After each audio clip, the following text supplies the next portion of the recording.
گناہوں کی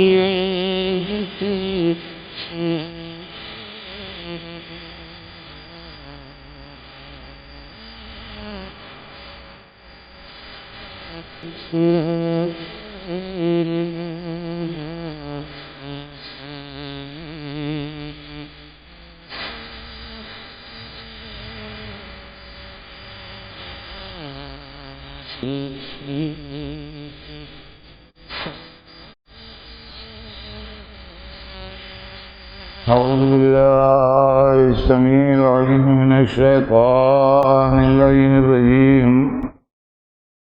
بسم الله الرحمن الرحيم الحمد لله رب العالمين والصلاة والسلام على سيدنا وشفيعنا أبي القاسم محمد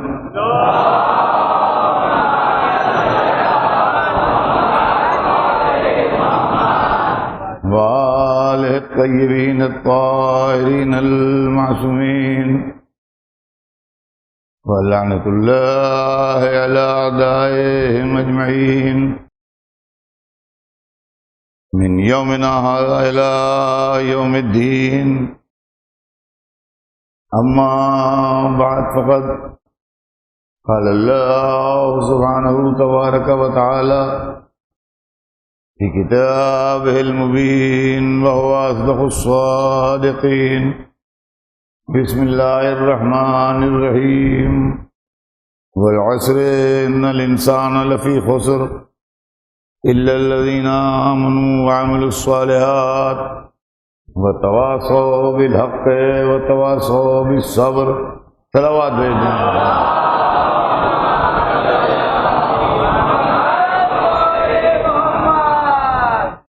ارشاد اقدس جناب رب العزت ہے کہ بسم اللہ الرحمن الرحیم، عصر کی قسم، تمام انسان گھاٹے میں ہیں سوائے ان کے جو ایمان لائے اور جنہوں نے نیک عمل کیے، اور وہ لوگ جو ایک دوسرے کو حق کی وصیت کرتے ہیں، اور وہ لوگ جو ایک دوسرے کو صبر کی وصیت.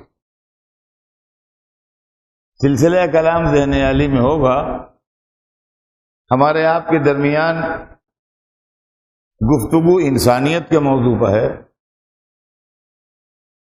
اور انسانیت وہ چیز ہے جو سارے انسانوں میں اللہ نے ودیت. اب یہ اور بات ہے کہ کوئی اس کو ڈیولپ کر کے انسان بن جائے، یا کوئی اس کو ڈیولپ کر کے درندہ بن جائے، یا کوئی اس کو ڈیولپ کر کے درخت بن جائے، یا کوئی پتھر بن جائے. یہ اپنے اپنی صلاحیت کی بات. لیکن انسان کو جو دولتیں دی گئی ہیں وہ بڑی کامن دولتیں، اور اختلافات جھگڑا کرنے کے لیے ہم نے ڈھونڈ لیے ہیں، ورنہ انسان کے اندر کوئی اختلاف نہیں ہے.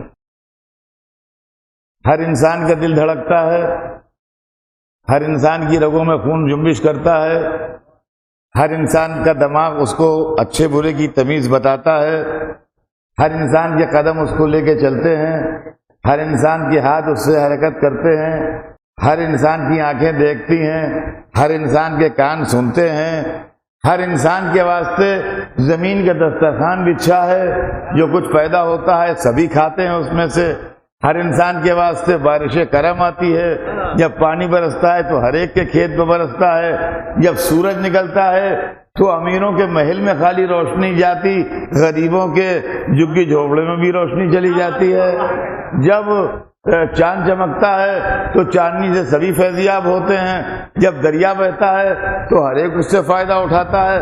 معلوم ہے اللہ نے جو نعمتیں دی ہیں وہ بھی انسان کے لیے، اور جو طاقتیں دی ہیں وہ بھی انسان کو. اب جب کسی کو رحمت بنا کے بھیجا ہے تو اس کو حصوں میں بانٹنے کی کیا ضرورت ہے؟ وہ بھی سارے انسانوں کے لیے ہے۔ اسی لیے جب اس نے اپنے بڑے رسول کو بھیجا تو یہ نہیں کہا کہ ہم نے آپ کو عربوں کے لیے بھیجا ہے، آپ ان کی اصلاح کیجیے۔ یہ نہیں فرمایا کہ ہم نے آپ کو مکے والوں کے لیے بھیجا ہے، آپ ان کی اصلاح کیجیے۔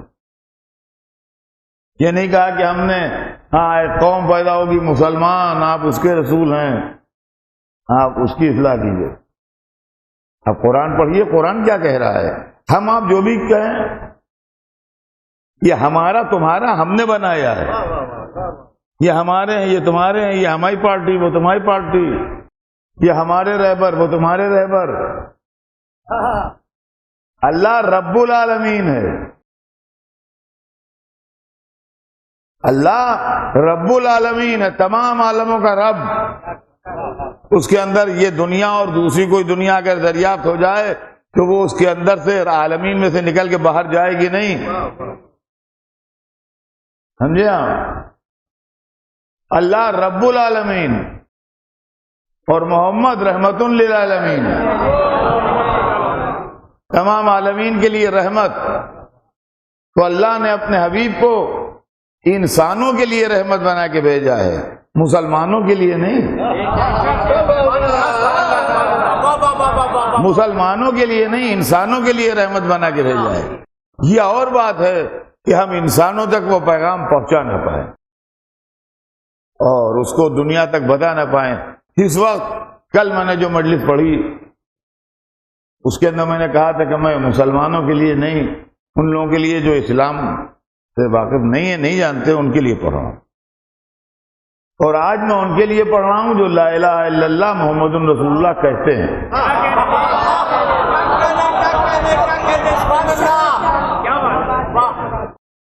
جو لا الہ الا اللہ محمد رسول اللہ کا اقرار کرتے ہیں، میں ان کے لیے مجلس پڑھ رہا ہوں۔ تو عزیزان گرامی، اس وقت ملت مسلمہ کا یہ حال ہے۔ دیکھیے، برا نہ مانیے گا، اگر کوئی آپ کو آئینہ دکھائے تو اس کا مطلب یہ نہیں ہے کہ دشمن ہے آپ کا۔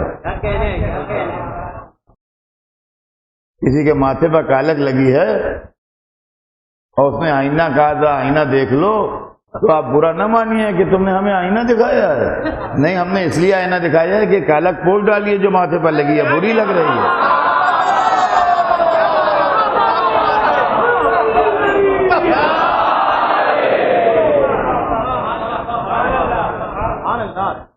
ملت مسلمہ کا عالم یہ ہے کہ قرآن اس کے پاس کھلا رکھا ہے۔ دیکھیے کیا ہے معاملہ، کیا قرآن کھلا رکھا ہے جس میں سب کچھ ہے۔ لا رد بن ولا یا بسن اللہ فی کتاب مبین، کوئی خوش کو تر ایسا نہیں جو کتاب مبین میں نہ۔ اس کو آپ یوں سمجھیے کہ ہم ایک ڈاکٹر کے یہاں بیٹھے ہیں، بہت بڑا ڈاکٹر ہے بمبئی کا، جس کے یہاں کیو لگتا ہے اور جس کی مہینوں پہلے سے اس کا اپائنٹمنٹ ملتا ہے، مریض آتے ہیں دکھانے کے لیے۔ ہمارا دوست ہے، ہم اس کے یہاں بیٹھے ہیں، خالی بیٹھے ٹائم گزار رہے ہیں۔ وہ مریض دیکھ رہا ہے، ایک آیا ڈائبٹک پیشنٹ، انہوں نے کہا دیکھو یہ ہے یہ ہے یہ ہے، شوگر تمہارے لیے نقصان دہ ہے، فلاں چیز تمہارے لیے نقصان دہ ہے، جس میں کیلوریز زیادہ ہوں وہ تمہارے لیے نقصان دہ ہو، یہ کھانا یہ نہ کھانا، یہ کھانا یہ نہ کھانا۔ تو اس نے پورے انسٹرکشن اس کو دیے۔ اس نے اپنا نام بتایا، ڈاکٹر نے پوچھا کیا نام ہے تمہارا، نسخے پر لکھنے کے لیے اس نے نام بتایا۔ وہ ہندو تھا، وہ مریض جو پیشنٹ جو تھا وہ ہندو تھا۔ وہ نسخہ لے کے دوا لے کے چلا گیا۔ ہم نے سوچا ہم سے کیا مطلب، یہ تو ہندو کے لیے ہے ڈاکٹر صاحب کا حکم، ہم سے کیا تعلق ہے اس کا، ہم مسلمان ہیں۔ دوسرا آیا، اس کو ہارٹ کی پرابلم تھی، ڈاکٹر نے اس کو سارا ہارٹ کا معاملہ سمجھایا کہ کیا کرنا کیا نہ کرنا، کیا کھانا کیا نہ کھانا، کیا اس کا نام پوچھا، وہ کرسچین تھا۔ ان کا ہم سے کیا مطلب، یہ تو عیسائی ہے، ہم سے کیا تعلق ہے اس کا۔ تیسرا آیا، وہ پارسی تھا، اس کے لنگس خراب تھے، ڈاکٹر نے اس کو سب کچھ بتا دیا. جب اس نے اپنا نام بتایا معلوم ہوا پارسی ہے. ہم سے کوئی تعلق نہیں، تو پارسی ہے. اما یہ ڈاکٹر بتا رہا ہے، مذہب کے حساب سے نہیں، مرض کے حساب سے. آج عالم اسلام کا یہی حال ہے کہ ہم نے ایک آیت سنائی، کہا یہ کافروں کے لیے ہے، دوسری سنائی کہا یہ مشرکوں کے لیے ہے، تیسری سنائی کہا یہ یہودیوں کے لیے ہے، چوتھی سنائی کہا یہ فلاں کے لیے. ہم سے کیا مطلب، ہم تو مسلمان ہیں.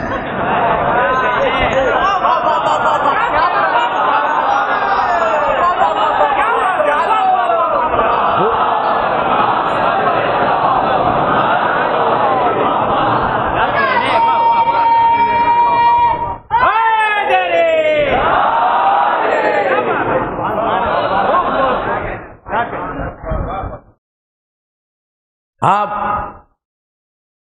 خدا کے لیے جس کو مانتے ہیں اللہ اسی کے لیے، جس رسول کو مانتے ہیں اس کے لیے میری آواز جہاں جہاں جا رہی ہے، اور جو کلمہ گو میری آواز سن رہا ہے، میں اس سے بڑے دردمندانہ اپیل کرتا ہوں کہ اسلام بڑی کرائسس کے دور سے گزر رہا ہے. اسلام بڑے مشکل زمانے سے گزر رہا ہے. مسلمان بہت پرابلمس کا شکار ہیں. آپ اپنے جھگڑے چھوڑیے، اپنے اختلافات چھوڑیے. زمانہ آپ کے درپے ہے، دشمن آپ کے خلاف ہے، سپر پاورز آپ کے لیے اسکیمیں بنا رہے ہیں، اور آپ اس بات پر لڑ رہے ہیں کہ مغل مسجد میں کیا پڑھا گیا، وہاں کیا پڑھا گیا، انہوں نے کیا کہہ دیا، انہوں نے کیا کہہ دیا.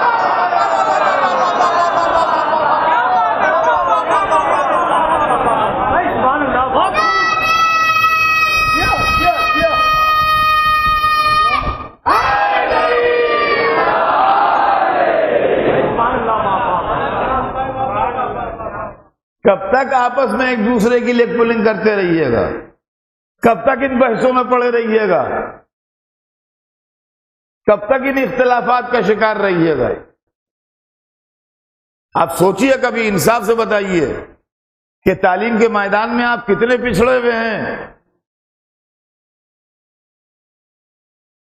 سوچئے، کبھی گریبان میں منہ ڈالیے. آپ کے کون سے شہر میں ایسی یونیورسٹی ہے جو کہیں نہ ہو دنیا میں، آپ کے ملکوں میں ہو؟ آپ نے کون سی ایسی ایجاد کر لی ہے جو دنیا میں کسی کے پاس نہ ہو، آپ کے پاس ہو؟ آپ بتائیے، آپ نے کس فیلڈ میں ترقی کی ہے؟ محض لڑنے میں، محض ایک دوسرے کو برا کہنے میں. دنیا اپنے سفیر چاند سے آگے بھیج رہی ہے. چاند کا سفر پرانا ہو چکا، اب مریخ و زہرہ کے مسافر جائیں گے. افسوس اس پر ہے جس کا رہبر یہ کہہ کے گیا تھا مجھ سے آسمانوں کے راستے پوچھ لو.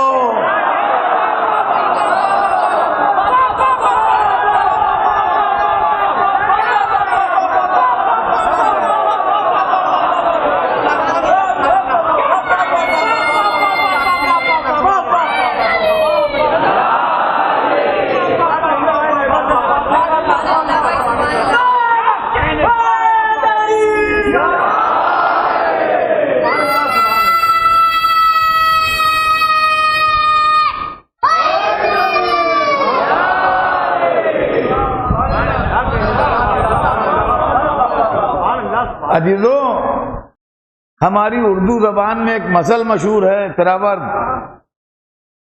کہ کنواں پیاسے کے پاس نہیں جاتا، پیاسا کنویں کے پاس جاتا ہے. یہ اردو کی بڑی مشہور مثل ہے کہ پیاسا کنویں کے پاس جاتا ہے، کنواں پیاسے کے پاس نہیں جاتا. لیکن دنیا میں اس مثل کا الٹا ہوا، دریا پیاسوں کے پاس آیا، کنواں نہیں.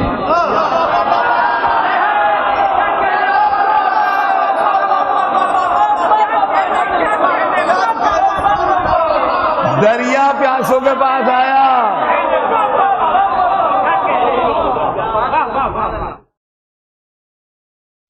اور دریا نے آواز دی، جتنا پی سکتے ہو سیر ہو کے پی لو. ہم تمہارے درمیان سے گزر رہے ہیں، گزر جائیں گے تو پانی نہیں ملے گا۔ پھٹکار ہو اس امت پر جس نے دریا کی قدر نہ کی۔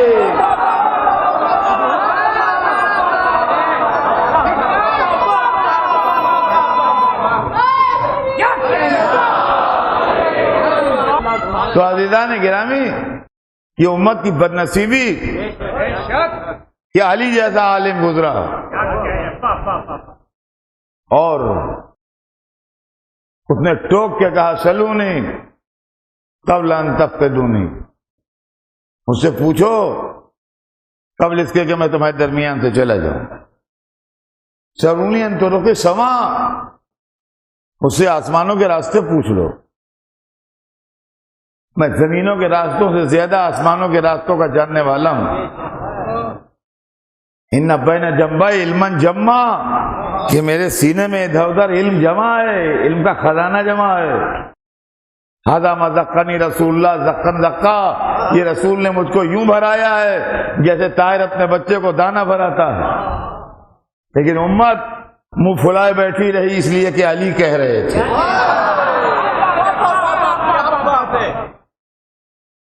دریا کا کچھ نہ بگڑا، دریا آج بھی دریا ہے، بدنصیب وہ کنارے والے سے جو آج پیاسے مر رہے ہیں۔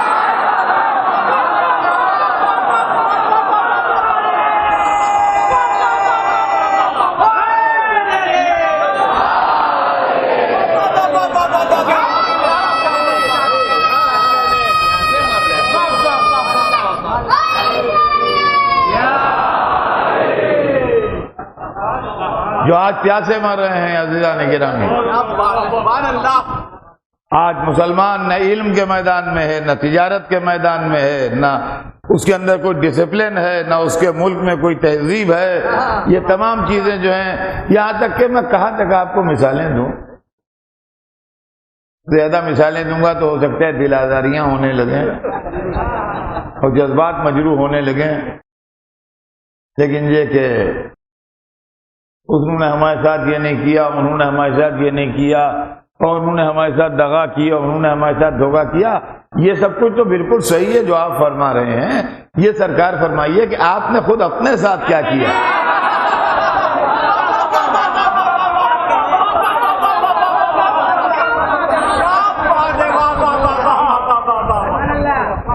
آپ نے خود اپنے ساتھ کیا کیا؟ آپ مذہب کی دہائی دے کے علمی میدان میں، سائنس اور ٹیکنالوجی کے میدان میں، تحقیقات اور ریسرچ کے میدان میں پچھلتے جا رہے ہیں۔ میں آپ سے کیا بتاؤں، یہ چیزیں ہر ایک تک نہیں پہنچی ہیں، مگر میں چونکہ دنیا گھومتا رہتا ہوں اس لیے مجھے ادھر ادھر سن مل جاتی ہے۔ بہت سے کورسز آج دنیا میں ایسے ہیں جس میں 9/11 کے بعد مسلم کینڈیڈیٹ کو داخلہ نہیں ملتا ہے، نہیں دے جاتے، کوئی نہ کوئی عذر کر دیتے ہیں۔ یہ نہیں کہتے مسلمان ہو، پرسنٹیج گرا دیتے ہیں، کچھ کر دیتے ہیں، داخلہ نہیں دیتے، اس لیے کہ ان کو اعتبار نہیں۔ آپ کے پاس اس کا الٹرنیٹ ہے نہیں کہ بھائی ٹھیک ہے تم نہ پڑھاؤ ہم پڑھائیں گے۔ آپ پڑھائی نہیں وہ چیز، پڑھائیں گے کہاں سے؟ نتیجہ کیا ہوگا کہ جب آپ کے 2-4 پرانے بڈھے وہ بھی ختم ہو جائیں گے تو آپ کی کمیونٹی سے وہ علم ہی غائب ہو جائے گا۔ رسول کیا کہہ گئے تھے؟ اطلب العلم ولو بالثریا، چاہے ثریا تک جانا پڑے مگر علم حاصل کرو۔ یہاں یہ ہے کہ اسکولوں میں آگ لگائی جا رہی ہے، لڑکیوں کے پڑھنے پر روک لگائی جا رہی ہے، لڑکوں کی کتابیں چھینی جا رہی ہیں، یہ سب اصل میں دشمنی حیدر کرار ہے۔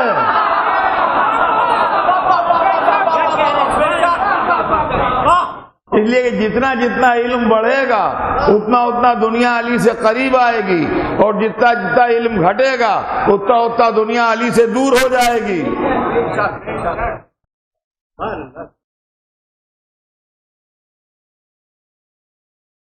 یہ تاریخ کا ایک واقعہ ہے، آپ کبھی پڑھیے گا، میں اس کو ڈیٹیل میں نہیں پڑھوں گا، لیکن آپ میں سے بہترے جانتے بھی ہوں گے اور بہترے نہ جانتے ہوں گے تو پڑھ لے کہ شام سے علی کے پاس ایک تھریٹ آئی تھی کہ علی سے کہہ دینا کہ ایسا پورا لشکر جمع کیا ہے جو اونٹ و اونٹنی میں تمیز نہیں کر سکتا ہے، بالکل جاہل کے لٹ، سمجھے آپ؟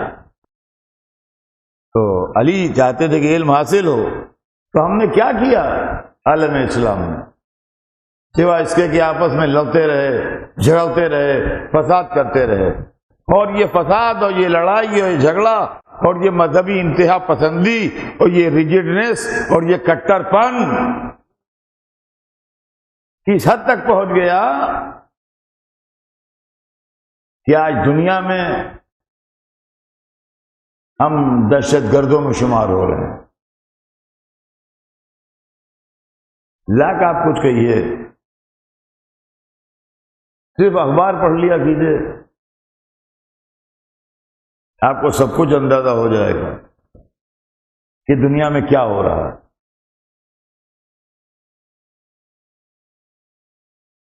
پلین میں بورڈ ہونے سے روک رہے ہیں لوگ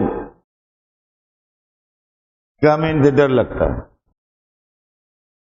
تو اب آپ دہشت کی علامت بن گئے۔ اب بھی آپ کو وہی سب پرانے جھگڑے 1400 برس پہلے والے یاد ہیں اور کچھ نہیں یاد، وہی باتیں یاد ہیں اور کچھ نہیں یاد ہے۔ آج بھی انہی لوگوں کو کلیجے سے لگائے ہیں جنہوں نے اسلام کو یہاں تک پہنچایا ہے، ابھی بھی آنکھیں نہیں کھلی، ابھی بھی ہوش میں نہیں آئے، ابھی بھی ہمارے ہیرو وہی بادشاہ ہیں جنہوں نے سروں کے مینار بنائے تھے، ابھی بھی ہمارے ماڈل اور نمونے ہمارے سامنے وہی لوگ ہیں جنہوں نے دنیا میں آگے لگائی تھیں اور ظلم و ستم کیے تھے۔ عزیزان گرامی، کل کی مثال میری یاد کیجئے کہ گنگا کا پانی جہاں سے ابلا ہے وہاں نہایت زندگی بخش ہے، اور جب اس نے لمبا راستہ طے کیا ہے تو وہ زندگی کے لیے مشکل اور خطرناک ہو گیا ہے۔ عزیزان گرامی، اسی طریقے سے اسلام کے اوریجنل سورس تلاش کیجئے۔ اگر آپ کو اس مصیبت سے نجات پانا ہے اور اگر آپ کو اس زمانے سے مقابلہ کرنا ہے تو اسلام کے اوریجنل سورس تلاش کیجئے۔ آپ فرقہ بندی میں پڑے ہیں، یہ کافر ہیں، وہ کافر ہیں، وہ کافر ہیں، مسلمانوں کے اندر کافروں کی لائن لگی ہے۔ ذرا سا آپ کی مرضی کے مطابق خلاف ہوا اور کافر ہو گئے ہیں۔ ہم کہہ رہے ہیں بھائی لا الہ الا اللہ محمد رسول اللہ، ہم اللہ کو مانتے ہیں، رسول کو مانتے ہیں، قرآن کو مانتے ہیں، قیامت کو مانتے ہیں، نماز پڑھتے ہیں، روزہ رکھتے ہیں، حج کو جاتے ہیں، زکوٰۃ دیتے ہیں، کسی چیز سے انکار نہیں ہے، کعبے کا طواف کرتے ہیں۔ ان کا ہاں مگر تم کافر ہو۔ کیوں کافر ہو؟ علم تو اٹھاتے ہو، یہ بت پرستی نہیں ہے تو اور کیا ہے؟ اچھا تو حسین کا علم اٹھانا کفر کی علامت ہے اور حسین کو مار ڈالنا عین اسلام ہے۔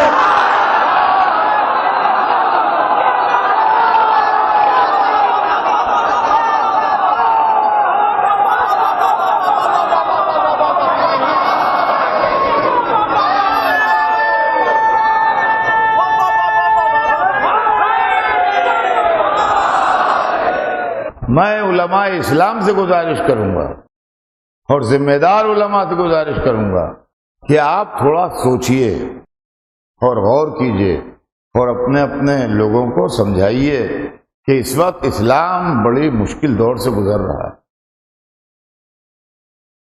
سپر پاورز آپ کے خلاف ہیں، اسرائیل آپ کے خلاف ہے، دنیا کی مختلف طاقتیں آپ کے خلاف ہیں۔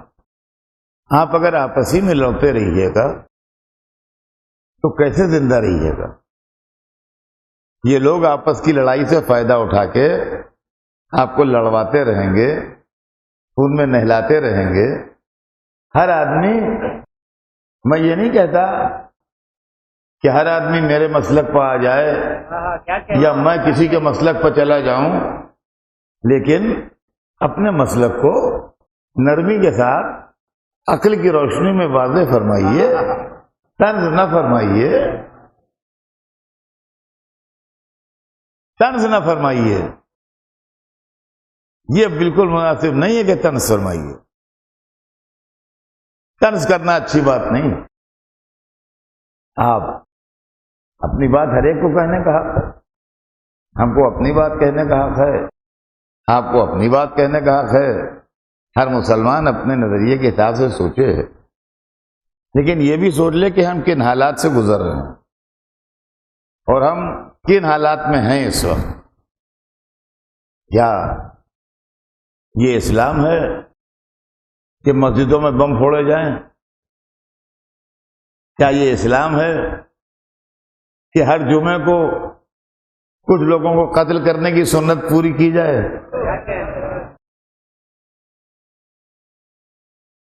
جہاں دل چاہا وہاں دہشت گرد گھس گئے، 10 20 50 آدمیوں کی جانیں لے لیں اور کہہ دیا کہ صاحب وہ پکڑے نہیں جا سکے، بھاگ گئے. تحقیق ہو رہی ہے، انکوائری ہو رہی ہے، پکڑے جائیں گے، دیکھا جائے گا. اور پھر کبھی ان سے پوچھئے کہ ان کے قتل کرنے کی تھیوری کیا ہے، فلسفہ کیا ہے؟ تو ان کا نہیں، یہ مسلمان نہیں ہے، یہ مسلمان نہیں ہے، یہ ہمارے مسلک پر نہیں ہے، لہذا ان کا قتل کر دینا بالکل جائز ہے. چاہے مسجد میں ہو تب بھی قتل کر دو، چاہے امام باڑے میں ہو جب بھی قتل کر دو، چاہے کہیں جا رہے ہوں تب بھی قتل کر دو، کہیں سے آ رہے ہوں جب بھی قتل کر دو.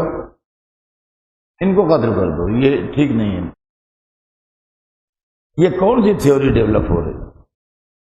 اور یقین مانیے آپ کہ اس تھیوری کے پیچھے علماء اسلام کا ہاتھ ہے. اس کی وجہ یہ ہے کہ کچھ قاتل جو پکڑے گا جا سکے، تو جب ان سے پوچھا گیا تو انہوں نے کہا کہ ہم کو یہ بتایا گیا ہے کہ تم ایک کافر کو مار دو، جنت میں جاؤ گے، حور ملے گی، جنت ملے گی، مغفرت ملے گی، لہذا تم جاؤ. جو سوسائڈ بامبر ہیں ان کو یہ ٹریننگ دی جاتی ہے کہ اگر تم ایسا کام کرو گے اور اس کے اندر مارے بھی جاؤ گے تو تمہیں فوراً جنت میں جگہ ملے گی، اور جنت میں خالی جگہ ہی نہیں ملے گی بلکہ ایک حور بھی تمہیں الاٹ ہوگی، اور تو بڑے آرام و آسائش سے وہاں رہو گے اور دنیا کی تکلیفوں سے پریشانیوں سے چھوٹ بھی جاؤ گے اور مزے کرو گے. یہ تعلیم دی جاتی ہے. اب یہ تعلیم تو خیر یہ تو برابر پیپر میں بھی آتا ہے، آپ پڑھتے ہیں. میں آپ سے صرف ایک سوال کرتا ہوں، اس کے پیچھے، اس تعلیم کے پیچھے صرف مولوی ہوتا ہے اور کوئی نہیں. اس لیے کہ ڈاکٹر ہمیشہ مرنے سے ڈراتا ہے. ڈاکٹر جو کسی مریض کو دھمکاتا ہے، ڈراتا ہے کہ یہ مرض بڑا خطرناک ہے اور یہ ہے وہ ہے، اور اس کے نتیجے میں اگر آپ توجہ نہ کیجیے گا تو یہ بھی ہو سکتا ہے، اور اگر یہ ڈیولپ ہوا تو یہ بھی ہو سکتا ہے، یہاں تک کہ ہوتے ہوتے وہ اس منزل تک آتا ہے کہ آدمی کی موت بھی واقع ہو سکتی ہے. لیکن مرنے کے بعد آپ کہاں جائیں گے اس سے ڈاکٹر کو مطلب نہیں ہے. آج تک دنیا بھر کے کسی ڈاکٹر نے مرنے تک کی کہانی تو سنا ہی ہے کہ اس سے یہ مرض اگر بہت زیادہ ڈیولپ ہو جائے تو آدمی کی جان لے لے گا، لیکن یہ کہ جب مر جائیے گا تو جنت میں جائیے گا کہ جہنم میں جائیے گا، یہ ڈاکٹر کا کام نہیں ہے. وکیل کے پاس جائیے، وہ بھی ڈراتا ہے، صاحب دیکھیے یہ بڑا پیچیدہ معاملہ ہے اور مشکل کیس ہے اور فلاں ہے اور دھماکہ ہے، دیکھیے اس کے اندر یہ لگ گیا تو یہ ہو جائے گا، اگر پولیس نے یہ دفعہ لگا دی تو یہ ہو جائے گا، اور یوں سے یوں سے یوں، یہاں تک کہ ہوتے ہوتے اس اینڈ تک آتا ہے وہ کہ صاحب 12 برس تک یہ قید ہو سکتی ہے اس میں. 12 برس تک کی قید ہو سکتی ہے اس میں. لیکن اس کے آگے وکیل صاحب کچھ نہیں بتاتے ہیں کہ جب 12 برس کی قید کاٹ لیں گے تو ہم جنت کے مستحق ہوں گے کہ جہنم کے مستحق ہوں گے. اس سے وکیل صاحب کو بحث نہیں ہے. 12 برس کی قید ہو سکتی ہے. استاد لڑکے کو سمجھاتا ہے بیٹا پڑھو لکھو جان لگاؤ یہ کرو وہ کرو ورنہ تم فیل ہو جاؤ گے. فیل ہو جانے تک تو بتاتا ہے وہ، لیکن یہ نہیں کہتا کہ جنت میں جاؤ گے کہ جہنم میں. یہ کام مولوی کا ہے. جنت جہنم سے تعلق نہ پروفیسر کا ہے، نہ وکیل کا ہے، نہ انجینئر کا ہے، نہ ڈاکٹر کا ہے. جنت جہنم سے تعلق فقط ملا کا ہے کہ یہ کام کرو گے تو جنت میں جاؤ گے، اس لیے کہ جنت کا ٹھیکیدار یہی ہے. یہ کام کرو گے تو جہنم میں جاؤ گے. لہذا جنت دکھا دکھا کے دہشت گرد بنا رہے ہیں. جنت دکھا دکھا کے دہشت گرد بنا رہے ہیں. ارے سردار زمانے نے جنت کو چھوڑنے کا نتیجہ ہے.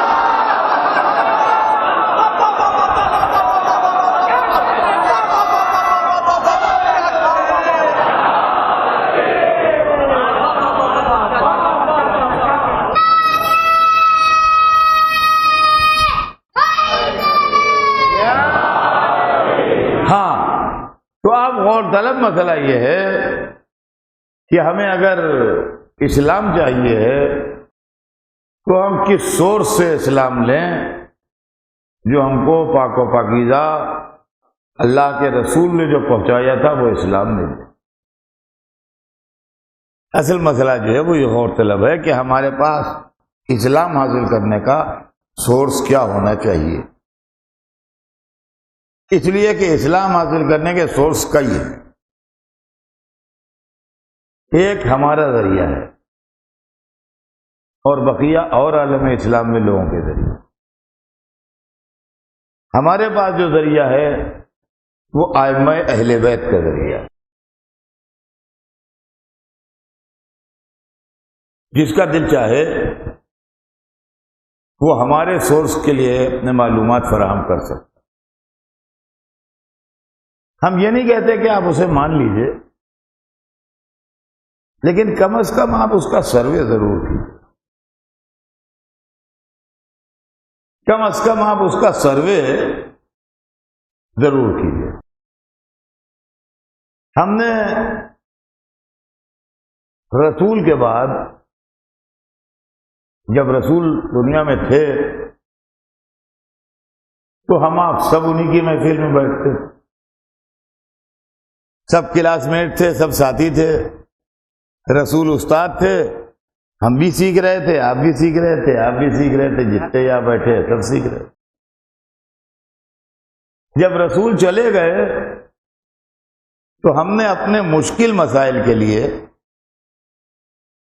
مولا علی کو منتخب کیا کہ ہم ان سے پوچھیں گے. دیکھیے ٹھنڈے دل سے سنتے جائیے، اس میں بگڑنے کی کسی کی بات نہیں ہے، نہ کہ اعتراض ہے کسی پر. ہم نے کیا کیا یہ ہم بتا رہے ہیں، آپ نے کیا کیا ہمیں اس پر اعتراض نہیں ہے.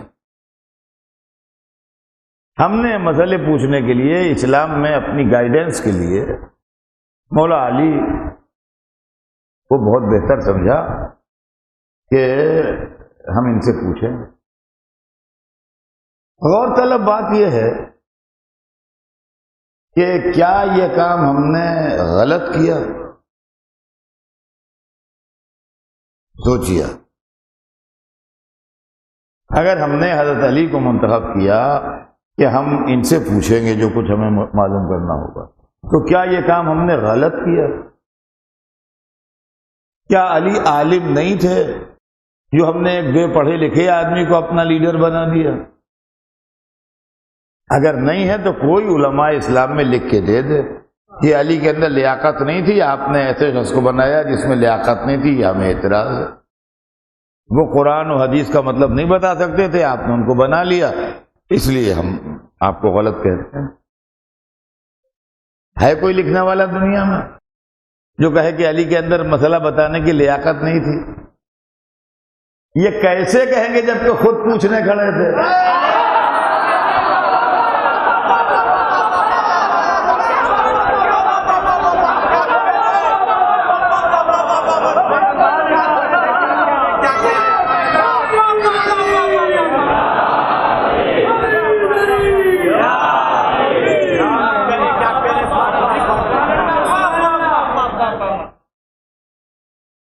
اچھا دوسری بات، ایک بات ہو گئی کہ عالم تھے وہ، کیا علی آؤٹ سائڈر تھے جن کا تعلق اسلام سے نہیں تھا، باہر سے کہیں سے آئے تھے؟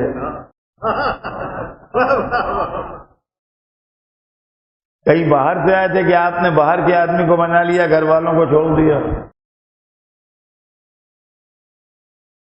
کیا علی آؤٹ سائڈر تھے اسلام میں؟ تو علی کو آؤٹ سائڈر کون کہے گا؟ کوئی اور ہو تو ہو جو خدا کے گھر میں پیدا ہو۔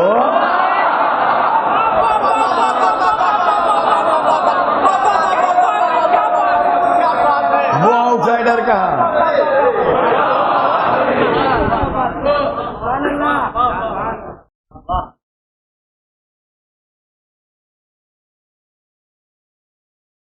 کیا علی صحابی نہیں تھے؟ اس لیے کہ حدیث آپ کے پاس ہے، ہمیں کیا پتہ نہیں ہے کہ نہیں ہے، ہمیں معلوم نہیں، لیکن عالم اسلام میں بہت پاپولر حدیث ہے کہ اصحابی کا نجوم بھی ایہم اہتدیتم، ہمارے اصحاب مثل ستاروں کے ہیں، جس کی پیروی کرو گے نجات پا جاؤ گے۔ تو علی کو آپ قمر امامت نہ مانیے، صحابیت کا ستارہ تو تھے، چاند نہ صحیح ستارہ تو تھے۔ کیا علی صحابی نہیں تھے؟ تو جو دو چار چار برس رسول کے ساتھ رہ کے صحابی ہو گئے، جو پیدائش سے لے کے وفات رسول تک ساتھ رہا، کیا وہ صحابی نہیں ہوگا؟ تو علی صحابی بھی تھے۔ کیا علی رسول کے رشتہ دار نہیں تھے؟ نہیں، سگے چچا کے بیٹے بھی تھے، رشتہ داری بھی تھی، خالی صحابیت ہی نہیں تھی بلکہ خاندان بھی ایک تھا۔ علی کے اور رسول کے دادا ایک ہی آدمی تھے، جناب عبد المطلب علی کے بھی دادا تھے، رسول کے بھی دادا تھے، دادا ایک ہی تھے، باپ الگ الگ تھے مگر دادا ایک تھے۔ عبد المطلب کے دو بیٹے، اور کئی بیٹے تھے، بس دو بیٹے، ایک رسول کے والد تھے، مولا علی کے والد، تو رشتہ دار بھی تھے۔ کیا کوئی اور نئی رشتہ داری بھی ہوئی اس رشتہ داری کے ساتھ؟ کہ ہاں ایک نئی رشتہ داری بھی ہوئی، رسول نے اپنی بیٹی بھی بیاہی۔ تو چلیے فرسٹ کزن بھی تھے اور داماد بھی ہو گئے۔ یہ سب صفتیں علی میں ہیں کہ نہیں؟ اچھا، مسلمانوں میں علی ناپسندیدہ شخصیت ہیں کہ پسندیدہ شخصیت؟ یہ تو سب رسول اللہ سے تعلق تھا معاملات کا، اس سے اب عام پبلک کا معاملہ کیا ہے؟ تو اگر مسلمانوں میں علی ناپسندیدہ ہوتے تو مسلمان علی کو اپنا خلیفہ کیوں چنتے؟ لہذا مسلمانوں نے علی کو خلیفہ چن کے اپنی پسند کا بھی اعلان کیا۔ تو جو مسلمانوں کی بھی پسند ہو، خدا کی بھی پسند ہو، رسول کی بھی پسند ہو، صحابی بھی ہو، رشتہ دار بھی ہو، سب فضیلتیں موجود ہوں، اگر ہم نے اس کو سلیکٹ کر لیا تو ناراضگی کا ہے کہ تو ہم نے علی کو منتخب کیا کہ ہم ان کے ذریعے سے اسلام لیں گے۔ یہ بات کھلنے کی تو نہ تھی، کسی کے کھلنے کی نہ تھی، مگر افسوس کے ساتھ کہنا پڑتا ہے کہ بنی امیہ کو کھلی، بنی امیہ کو کھلی کہ ہم نے علی کو کیوں منتخب کیا۔ آپ سوچئے گا ذرا، اسلام کی تاریخ میں بگاڑ کہاں سے آیا ہے؟ بنی امیہ علی کے دشمن تھے۔ آج جو جس کا دل چاہے کہے اور جو جس کا دل چاہے سنے، لیکن بنی امیہ علی کے دشمن تھے۔ بنی امیہ علی کے دشمن اس لیے تھے کہ 12 برس تک مکے میں بنی امیہ نے یہ کوشش کی کہ رسول اللہ کو مار ڈالیں، اور 12 برس تک علی نے شمع رسالت کا فانوس بن کے رسول کی حفاظت کی۔ لہذا بنی امیہ کو یہ ناکامی اپنی بہت کھلی کہ ہم ان کی وجہ سے اپنے مقصد میں کامیاب نہیں ہو رہے۔ پھر جب رسول ہجرت کر کے مدینے آ گئے تو بنی امیہ انتقام میں لشکر لے کے آئے، اور پہلی لڑائی میں، جس کو اسلام میں جنگ بدر کہا گیا ہے، علی نے کھڑے کھڑے ان کے گھر کے کئی آدمیوں کو مارا۔ یہ ان لوگوں کو مارا جو تلواریں کھینچے ہوئے یہ کہہ رہے تھے کہ ہم محمد کا گلا کاٹیں، محمد کو قتل کرنے آئے ہیں۔ جو محمد کو قتل کرنے آئے تھے وہ اپنی لاشیں تڑپتی چھوڑ کے چلے گئے علی کی وجہ سے۔ بنی امیہ کو اس بات پر بڑا دکھ تھا، بڑا افسوس۔ پھر جب بنی امیہ انتقام لینے کے لیے دوسری لڑائی میں آئے، جس کو جنگ احد کہتے ہیں، اور انہوں نے اپنی فوجی ٹرک سے یا مسلمانوں کی ایک غلطی سے اس لڑائی میں اچھا خاصا کامیابی بھی حاصل کر لی، تو علی کی وجہ سے وہ کامیاب نہ ہو سکے، اور رسول کی زندگی علی نے بچائی، ورنہ اس دن ان کے دل کی شاید حسرت پوری ہو جائے۔ یہ وہ آگ تھی جو بنی امیہ کے کلیجے میں لگی ہوئی تھی۔ اس آگ کو بجھانے کے لیے انہوں نے 70 برس تک ممبروں پر علی کو برا کہا۔ اس آگ کو بجھانے کے لیے انہوں نے کربلا میں حسین کے پورے گھر کو تہہ تیغ کیا۔ عزیزان گرامی، بات زندگی رہی تو کل آگے بڑھے گی، آج تو صرف اتنا کہ اسلام کی تاریخ میں کوئی ایسی بات نہیں جو چھپی رہ گئی۔ حسین نے عمر سعد کو بلایا اپنے سامنے، للکار کے سعد کے بیٹے میرے سامنے آ، اور وہ سامنے آیا تو کہا یہ بتا کہ کیا میں نے شریعت کو بدل دیا ہے؟ کیا میں نے حلال محمد کو حرام کر دیا ہے؟ کیا میں نے حرام محمد کو حلال کر دیا ہے؟ کیا مجھ پر کسی کا خون باقی ہے جو میں نے کیا ہو اس کا بدلہ نہ لیا گیا ہو؟ کیا مجھ پر کسی کا قرض باقی ہے جس کو وصولنے کے لیے آئے ہو مجھ سے؟ کیا بات ہے، کیوں لڑ رہے ہو، یہ لشکر کیوں آیا ہے؟ آپ جانتے ہیں اس کا جواب تاریخ کے اندر آج میں محفوظ ہے، اور وہ آواز آج بھی سنائی دے رہی ہے کہ وہ لعین اپنے گھوڑے کی رکابوں پر زور دے کے اونچا ہوا تاکہ پورا لشکر اسے دیکھ لے، اور اس نے چیخ کے کہا کہ یا حسین بغضاً لأبی، ہے حسین تمہارے باپ کی عداوت میں تم سے لڑ رہا ہوں۔ یہ علی دشمنی کا شعلہ تھا جو کربلا میں بھڑکا۔ یہ تو سردار لشکر کا بیان ہے۔ اب جس نے حکم دیا تھا اور جس کے پاس بادشاہت تھی اس کا بیان سنیے۔ جب اہل بیت کا قافلہ اسیر ہو کے شام گیا اور یزید نے حسین کا کٹا ہوا سر اپنی آنکھوں سے دیکھ لیا،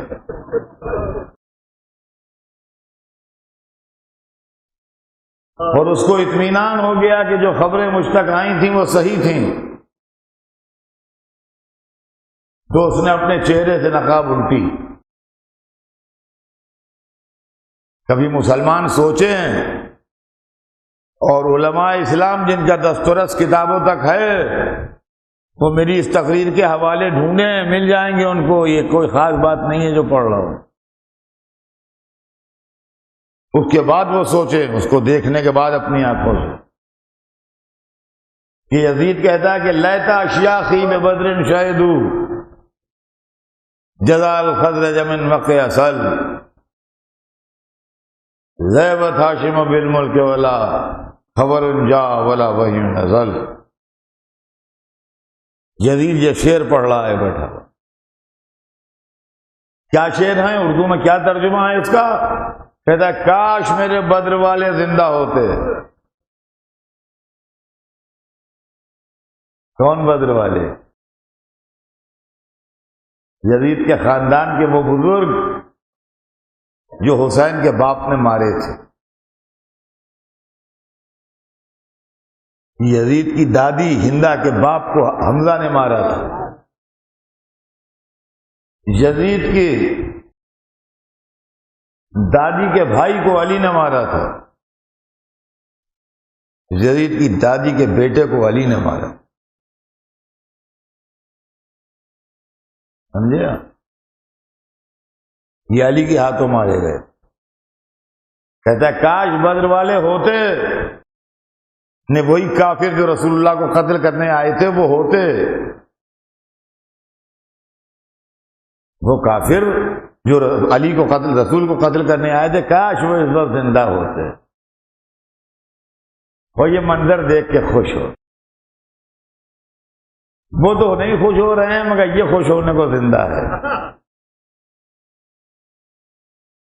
اور یہ منظر دیکھ کے مجھے دعائیں دیتے کہ یزید تیرے ہاتھ کبھی شل نہ ہو۔ اب بتائیے آپ، یہ بدر کی لڑائی اسلام و کفر کی لڑائی تھی، مسلمانوں کا خلیفہ کافروں کو یاد کر رہا ہے اور مسلمانوں کے نواسے، رسول کے نواسے کو قتل کر رہا ہے، کیا اس کے بعد بھی اس کے اسلام کے اندر کوئی گنجائش ہے؟ اور اس کے بعد جو دوسرا شعر ہے اس کا،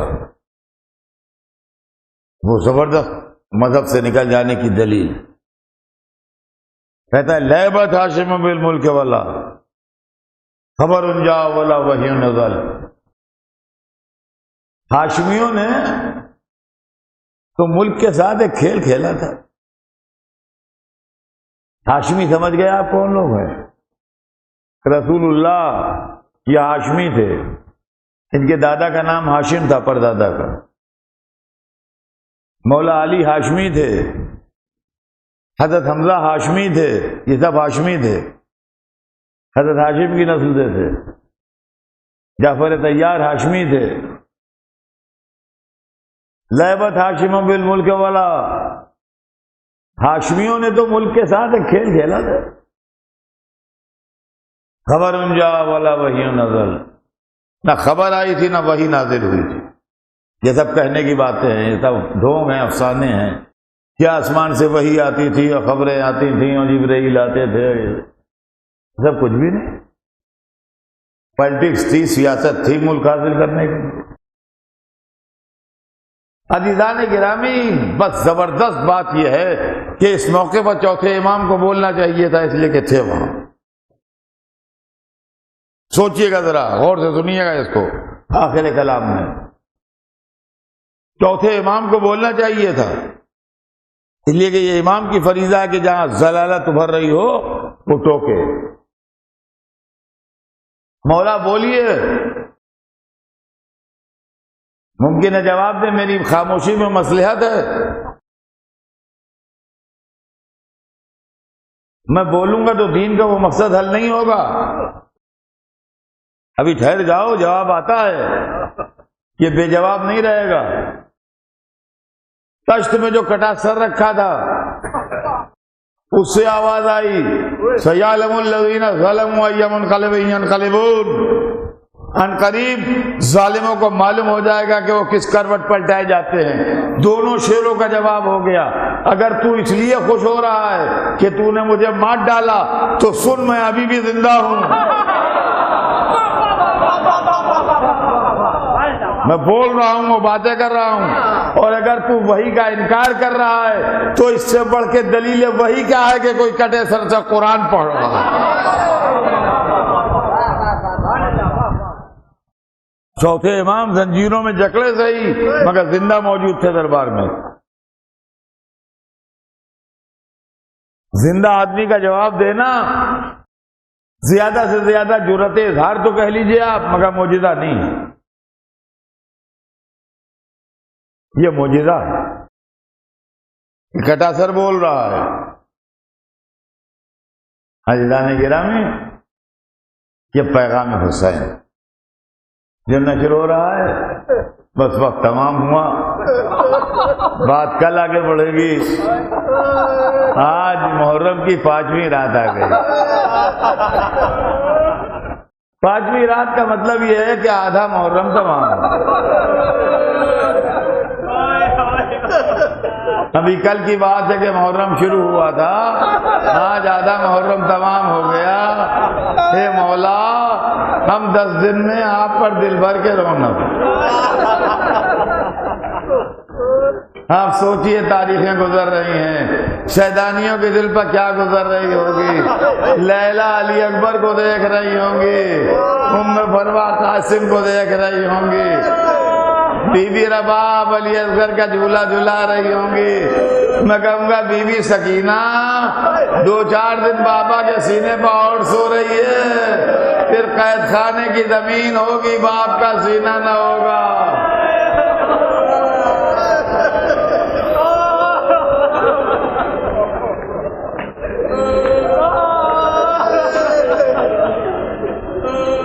تاریخ بتاتی ہے کہ حسین کا بوڑھا صحابی مسلم ابن اوسجا جب مقتل میں آیا اور زخموں سے چور ہو کے گھوڑے سے گرا تو حسین پہنچے، حبیب پہنچے، حبیب کو مسلم کا سر زانو پر رکھا، مسلم کی آنکھیں بند ہو رہی تھیں، مگر حبیب نے کہا مسلم جہاں جا رہے ہو میں بھی وہیں آ رہا ہوں، مگر کوئی وصیت ہو تو کر دو مجھ سے۔ تو روایت بتاتی ہے ایسے عالم میں ساری طاقت یکجا کر کے ایک جملہ کہا کہ اسی کا میں تمہیں وصیت کرتا ہوں۔ شاید اس کے بعد طاقت نے ساتھ چھوڑ دیا، کانپتا ہاتھ اٹھایا، حسین کو اشارہ کیا کہ میں ان کے لیے وصیت کرتا ہوں، ان کا خیال رکھنا۔ حبیب نے کہا آرام سے جاؤ، جب تک دم میں دما میں حسین کا ساتھ نہ چھوڑوں گا۔ میں کہوں گا اے حبیب عصر عاشور کو آؤ، حسین نرغے میں گھرے ہیں، ادھر سے نیزہ، ادھر سے تیر، ادھر سے تلوار، سیدہ کا لال گھوڑے پر ڈگمگا رہا